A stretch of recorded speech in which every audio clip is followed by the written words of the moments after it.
Okay आटा noodles चला बनवूया। चला भांड काढा आणि गॅसवर पाणी उकळायला ठेवा। चला आता आपण बघूया नूडल्सच्या पॅकेटमध्ये आपल्याला नूडल्स सोबत आणि काय काय भेटलंय। अगं लवकर फोड ना ग बाई, एवढं टाइमपास कशाचं। पहिले आपल्याला भेटले नूडल्स, मग 2 मसाल्याची पॅकेट आणि 1 पॅकेट ऑइलचा। चला उकडून घेऊ आता आपण ह्या नूडल्सला। चला नूडल्स उकळेपर्यंत आपण थोडासा गरबा खेळून घेऊ।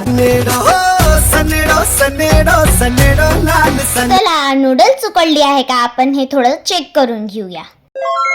चला शिजलेल्या नूडल्सला आपण प्लेटमध्ये काढून घेऊ आणि त्याच्यामध्ये थोडीशी टॉपिंग्स टाकून घेऊया। पहिले आपण ऑइल टाकलं आणि त्याच्यानंतर काही टॉपिंग्स टाकली आपण।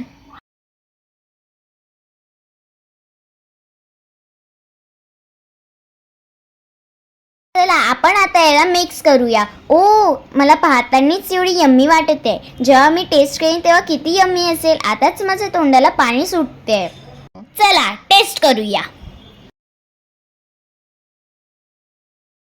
ओ किती यम्मी झालेली आहे ही नूडल्स। वाव मला तर खूप आवडली।